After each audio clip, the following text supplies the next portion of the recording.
കേശടാ ഓ കേശടാ എന്തടി ഞാൻ പറഞ്ഞാലും ചേട്ടന് ഓർമ്മയുണ്ടല്ലോ. ഓർമ്മയുണ്ട് ചേട്ടൻ എന്റെ കൂടെ തന്നെ നിക്കണേ. കൂടെ നിന്ന് പോരെ. അതല്ല ചേട്ടാ. പിന്നെ എന്തുവാ ചേട്ടാ എനിക്ക് ഈ പ്രാവശ്യം ഫസ്റ്റ് അടിക്കണം. അടിക്കാം, ഫസ്റ്റ് അടിക്കാം.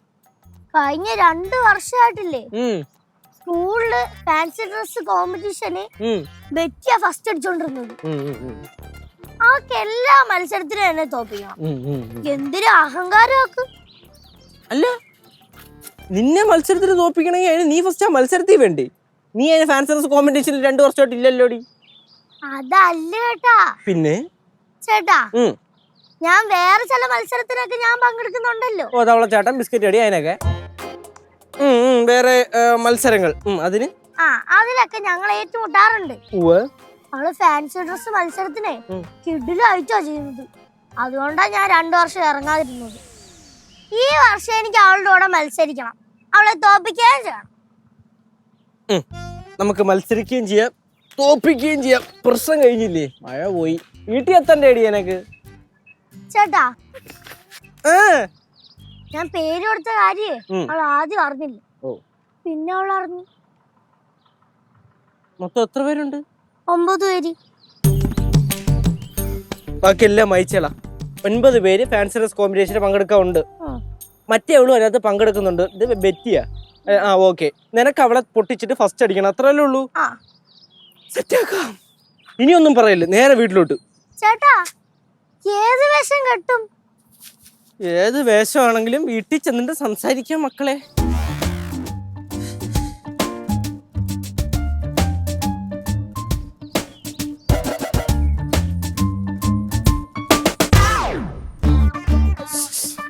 അമ്മിക്കല്ലേ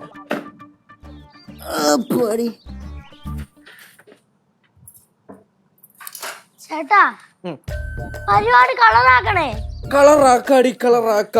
എന്റെ പൊന്നോ, ഇവിടെ കളറ് എന്ത് കളറാക്കണ കാര്യമാണ്? രണ്ടുപേരും കൊണ്ട് സംസാരിക്കണം. അവളെ ഈ പരിപാടി അണ്ണി കുത്തി കൊള്ളു. അത് എവളെ ഈ പരിപാടി കളറാക്കണ കാര്യം പറഞ്ഞോണ്ടിരിക്കുകയായിരുന്നു. പരിപാടി എവള് ഒരു വാശിപ്പുറത്ത് എവളുടെ ഫ്രണ്ടിനെ തോപ്പിക്കാൻ വേണ്ടിയിട്ട് ഫാൻസി ഡ്രസ് കോമ്പറ്റീഷനിൽ പങ്കെടുക്കാൻ പോകുന്നു. അപ്പൊ പരാജയം ഉറപ്പായി. ചേച്ചി ഞാൻ അങ്ങനെ ഉദ്ദേശം പറഞ്ഞല്ല, നിന്നെ കൂടെ മത്സരിക്കുന്ന പിള്ളേരുണ്ടല്ലോ, അവരുടെ പരാജയം ഉറപ്പായിന്ന്. അങ്ങനെ ഒന്നും കൂടെ പറയാമോ? കേൾക്കുമ്പോ തന്നെ എന്താ സുഖം.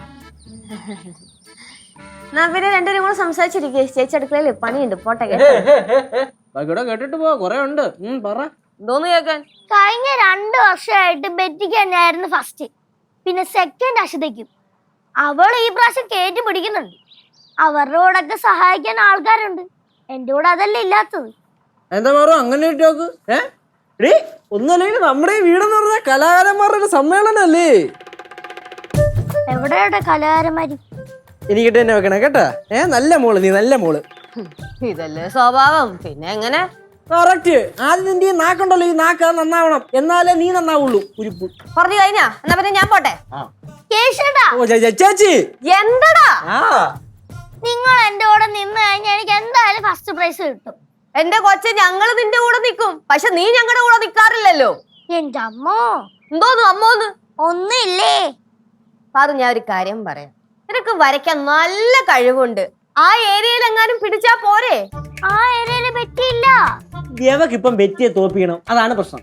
കൊച്ചെ, ഈ മത്സരിച്ച് തോക്കുന്നേക്കാൾ നല്ലതേ അറിയാവുന്ന ജോലി ചെയ്ത് ജീവിക്കണതാണ്. അനന്തരേച്ചു അങ്ങനെ ഒരു ടോക്ക്? നമ്മള് പാറമട വീട്ടുകാരെ ഇന്നേ വരെ ഒരു മത്സരത്തിലും തോറ്റിട്ടില്ല. അയ്യോ, പരാജയങ്ങളുടെ കോശാത്ത നടത്ത നീയാണ് ഈ പറയണേ. അതൊന്നും മത്സരമല്ലായിരുന്നു. എനിക്ക് അടുക്കള ഇഷ്ടം പോലെ പണിയുണ്ട്, ഞാൻ അവിടെ കാണും. മക്കള് സംസാരിക്കും കേട്ടോ. അല്ല, ഇതിനൊരു തീരുമാനം. ചേട്ടാ ചേട്ടനെങ്കിലും എന്റെ കൂടെ നിക്കോ? മക്കളെ, ഞാൻ നിന്റെ കൂടെ നിക്കാം, പക്ഷെ ഞാൻ മാത്രം നിന്റെ കൂടെ നിന്നോണ്ടായില്ല. ലച്ചും കൂടെ നിന്നാലേ പരിപാടിയൊക്കെ സെറ്റ് ചെയ്യാൻ പറ്റുള്ളൂ. നമുക്കെന്തെല്ലാം ചെയ്യാം.